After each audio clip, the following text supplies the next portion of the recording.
Shrimad home remedies में आपका स्वागत है।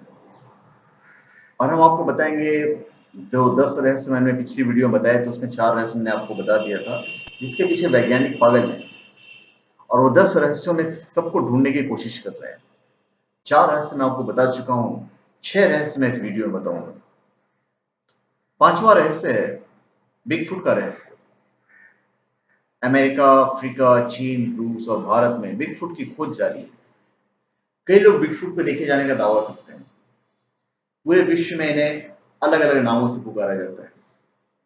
तिब्बत और नेपाल में इन्हें एथी का नाम दिया जाता है, तो ऑस्ट्रेलिया में यूवी के नाम से जाना जाता है। भारत में इसे यति कहते हैं।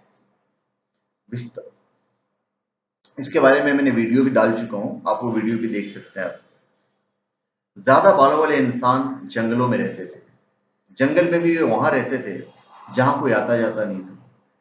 माना जाता था कि ज्यादा बालों वाले इंसान में जादुई शक्तियां होती हैं। ज्यादा बालों वाले जीवों में बिगफुट का नाम सबसे ऊपर आता है। बिगफुट के बारे में आज भी रहस्य बरकरार है। छठा रहस्य एलियंस का। वर्षों के वैज्ञानिक शोध से यह पता चला है कि 10,000 ईसा पूर्व धरती पर एलियंस उतरे और उन्होंने पहले इंसानी कबीले के सरदार को ज्ञान दिया और फिर बाद में उन्हें राजाओं को अपना संदेशवाहक बनाया और अंततः उन्होंने इस धरती पर कई प्रॉफिट पैदा कर दिए। पर ये मजाक वाली बात लगती है जो वैज्ञानिकों ने ये जो लॉजिक दिया है, ये बड़ा ही बेकार सा लॉजिक लगता है। अब वैज्ञानिक तो यही मानते हैं, हालांकि उन्होंने कभी एलियंस को देखा नहीं, फिर भी वे विश्वास करते हैं कि धरती के बाहर किसी अन्य धरती पर हमारे जैसे ही लोग या कुछ अलग किस्म के लोग रहते हैं जो हमसे भी ज्यादा बुद्धिमान हैं। आज नहीं तो कल उनसे हमारी मुलाकात हो जाएगी, हालांकि यह कल कब आएगा यह कोई नहीं जानता है। नासा के शीर्ष वैज्ञानिकों ने कहा है कि एलियन के जीवन का संकेत 2025 तक चल जाएगा, जबकि परग्रही जीव के बारे में निश्चित सबूत अगले 20-30 सालों में मिल सकता है। यदि नासा का यह दावा सच साबित हुआ तो सवाल यह उठता है कि तब क्या होगा। क्या एलियन मानव जैसे हैं या जैसी उनके बारे में कल्पना की गई है वैसे हैं? यदि वे मिल गए तो मानव के साथ कैसा व्यवहार करेंगे। अभी 7वां रहस्य है गति का रहस्य। गति गति ने ही मानव का जीवन बदला है और गति ही बदल रही है। बैलगाड़ी और घोड़े से उतरकर व्यक्ति साइकिल पर सवार हुआ, फिर बाइक पर और अब विमान में सफर करने लगा है। पहले 100 किलोमीटर की सफर तय करने के लिए 2 दिन लगते थे, अब 2 घंटे में 100 किलोमीटर पहुंच सकते हैं। रफ्तार ने व्यक्ति की जिंदगी बदल दी। पहले पत्र को 400 किलोमीटर पहुंचने में पूरा 1 हफ्ता लगता था, अब मेल करेंगे तो 4 सेकंड में 6,000 किलोमीटर दूर बैठे व्यक्ति को मिल जाएगी। मोबाइल करेंगे तो 1 सेकंड में वो आपकी आवाज सुन लेगा। तो कहने का मतलब यह है कि गति का जीवन में बहुत महत्व है। इस गति के कारण ही पहले मानव का भविष्य कुछ और था, लेकिन अब भविष्य बदल गया है। मानव के पास अभी इतनी गति नहीं है कि वो चंद्रमा पर जाकर चाय की चुस्की लेकर पुनः धरती पर 1 घंटे में वापस आए। मंगल ग्रह पर शाम को यदि किसी ने डिनर का आयोजन किया है तो धरती पर सुबह होते ही पुनः लौट आए। जब इतनी गति विकसित हो जाएगी तब आज हम जो विकास देख रहे हैं उससे कई हजार गुना ज्यादा विकास हो जाएगा। वैज्ञानिक इस तरह की गति को हासिल करने की दिशा में काम कर रहे हैं। मानव चाहता है कि प्रकाश की गति से यात्रा करना। आकाश में जब बिजली चमकती है तो सबसे पहले हम बिजली की चमक देखते हैं और उसके बाद ही उसकी गड़गड़ाहट सुनते हैं।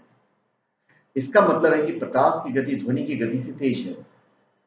वैज्ञानिकों ने ध्वनि की गति तो हासिल कर ली है, लेकिन अभी प्रकाश की गति हासिल करना टेढ़ी खीर है।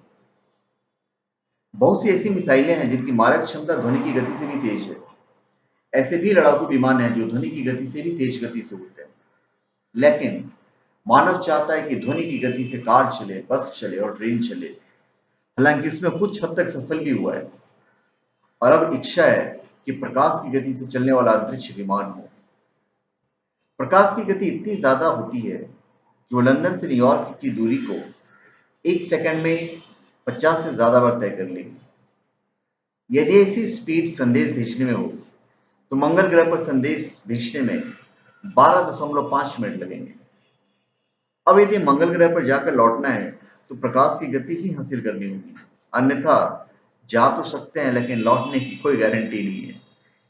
अब जोड़ सकते हैं कि 22 करोड़ किलोमीटर दूर जाने में समय कितना लगेगा यदि हम 1000 किलोमीटर प्रति घंटे की रफ्तार से जाएं। तो प्रकाश की गति क्या है? अंतरिक्ष जैसी शून्यता में प्रकाश की सही गति 2,99,792 किलोमीटर प्रति सेकंड। ऋग्वेद में सूर्य के प्रकाश की गति लगभग इतनी ही बताई गई है। सूर्य से पृथ्वी की औसत जो दूरी है वो 14,96,00,000 किलोमीटर है तथा सूर्य के प्रकाश को पृथ्वी तक पहुंचने में 8 मिनट 16.6 सेकंड समय लगता है। एक वर्ष में प्रकाश द्वारा तय की जाने वाली दूरी को एक प्रकाश वर्ष कहते हैं। यह प्रकाश वर्ष का मतलब होता है लगभग 9,500 अरब किलोमीटर। यह होती है प्रकाश की गति। अभी 8वां रहस्य है मनुष्य के जीवन की शुरुआत या जीवन की शुरुआत। धरती पर के जीवन की शुरुआत कब और कैसे हुई, किसने की, या यह कि यह क्रम विकास का परिणाम क्या है? ये कुछ सवाल जिनके जवाब अभी ढूंढे जा रहे हैं। सवाल यह भी है कि शुरुआत पृथ्वी पर ही क्यों हुई? कई शोध बताते हैं कि मनुष्य का विकास जटिल अणुओं के विघटन और सम्मेलन से हुआ होगा, लेकिन सारे जवाब अभी भी नहीं मिले। हालांकि चार्ल्स डार्विन के सिद्धांत में त्रुटि है तो महर्षि अरविंद का सिद्धांत तार्किक है, लेकिन विज्ञान आज भी डार्विन के सिद्धांत को मानने को मजबूर है। लेकिन अब कुछ वैज्ञानिक कहते हैं कि हमारी धरती पर जीवन की शुरुआत पर ग्रही लोगों ने की है, जिन्हें आजकल एलियन कहा जाता है।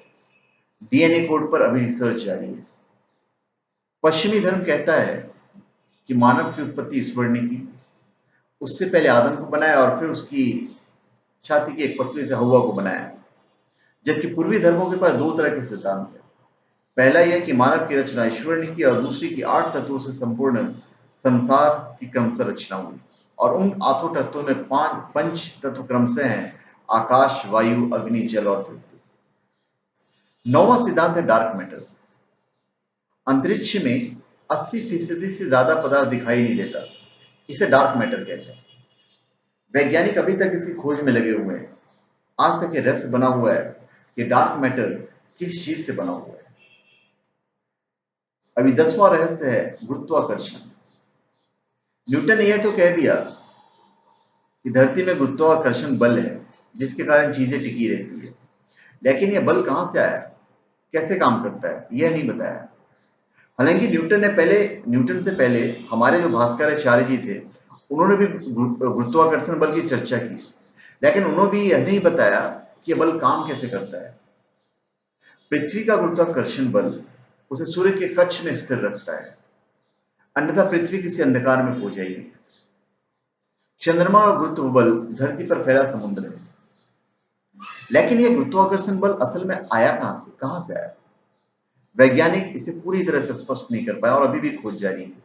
यह गुरुत्वाकर्षण अन्य कणों के गुरुत्व केंद्र के साथ कैसे संतुलन बनाता है?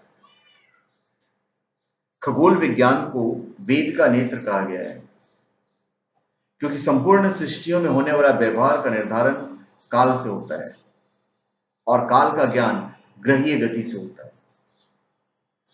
अतः प्राचीन काल से खगोल विज्ञान वेदांग का हिस्सा रहा है। ऋग्वेद, शतपथ, ब्राह्मण आदि ग्रंथों में नक्षत्र, चांद्रमास, सौरमास, मलमास, ऋतु परिवर्तन, उत्तरायण, दक्षिणायन, आकाश चक्र, सूर्य की महिमा, कल्प का माप आदि के संदर्भ में अधिक उदाहरण मिलते हैं। ये हमने आपको पूरे 2 वीडियो में 10 रहस्य बताए जिनके पीछे आज हमारे वैज्ञानिक लोग पागल हैं, उन्हें ढूंढने की कोशिश कर रहे हैं और लगातार कोशिश जारी है और लगातार रिसर्च जारी है। तो हम आपसे गुजारिश करते हैं कि अगर आपको हमारा वीडियो अच्छा लगा है तो आप हमारे वीडियो को शेयर कर दीजिएगा और लाइक कर दीजिएगा।